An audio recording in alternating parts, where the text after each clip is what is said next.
नमस्कार, मैं हूं अमित ओझा और आप देख रहे हैं इंडियन टीवी न्यूज। जैसा कि आपको बता दें, गोरखपुर में ईशू अस्पताल की घटना के बाद मरीजों की खरीद फरोख्त का जो मामला सामने आ रहा था, उसके संदर्भ में हमने एक रिपोर्टिंग की थी the Arpit hospital and research centre, जिसकी मान्यता 31 मार्च 2023 को समाप्त हो चुकी है और उसका जो है पुनः पंजीकरण नहीं कराया गया है। आज 5 मार्च 2024 है। लगभग एक साल से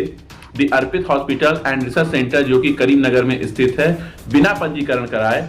अभी भी चल रहा है, संचालित हो रहा है, जिसके संदर्भ में हमने जो है न्यूज चलाई थी।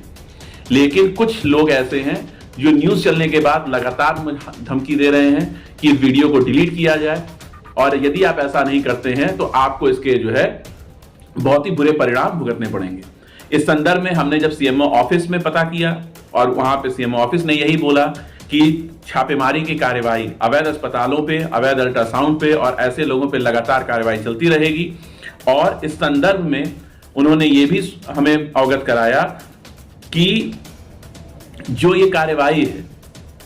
कार्यवाही है ये चलती रहेगी। लेकिन सबसे बड़ी बात यह है कि इस मामले को दबाने में कुछ वरिष्ठ पदाधिकारी, कुछ हमारे ही मीडिया बंधु और यूनिवर्सिटी के कुछ छात्र नेता भी मुझे लगातार फोन करके धमकी दे रहे हैं। और मैं आप सबको और प्रशासन को ये बताना चाहता हूं कि यदि मुझे या मेरे परिवार को कुछ भी होता है तो इसका पूरा जिम्मा the Arpit hospital and research centre के मालिक और संचालक, जो वर्तमान में प्रवीण सिंह हैं, उनके मैनेजर तुषार टेकरीवाल और साथ ही उनके जो दूसरे साथी हैं मनीष राय के अलावा जो छात्र नेता यूनिवर्सिटी के हैं, जिनके रिकॉर्डिंग मेरी मोबाइल में मौजूद है, जिन्होंने स्पष्ट रूप से धमकी दी थी वीडियो डिलीट करने वाले के लिए। मैं आप सबको यह बताना चाहता हूं, साथ ही मैं अपने दर्शकों को भी बताना चाहता हूं कि मेडिकल माफिया के हौसले गोरखपुर सीएम सिटी में किस कदर बुलंद है, इसका अंदाजा इस बात से लगाइए कि जो अस्पताल लगभग पिछले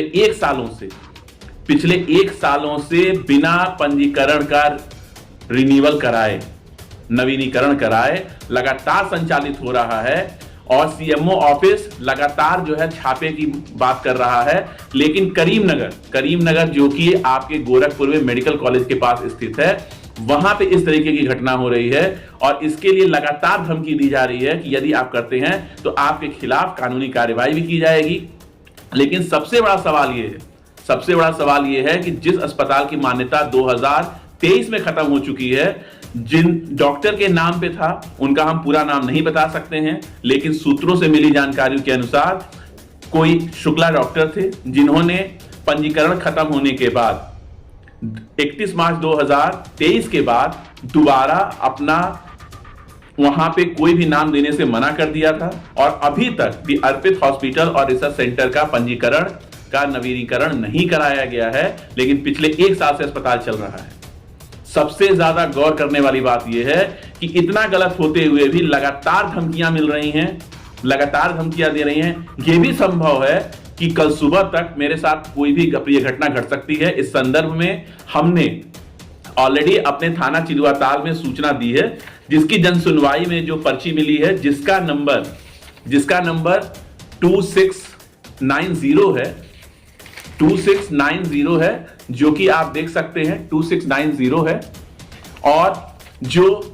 हम लोगों के खिलाफ जो एप्लीकेशन वहां पे पड़ रही है, उसका नंबर 2691 है। अब देखना यह है कि प्रशासन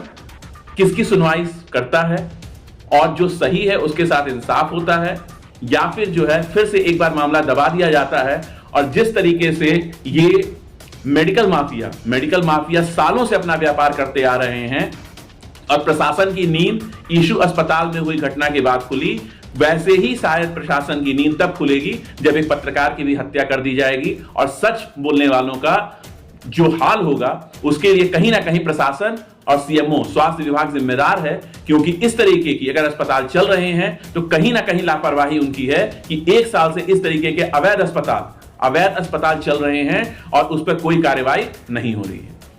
इंडियन टीवी न्यूज के लिए गोरखपुर से अमित ओझा।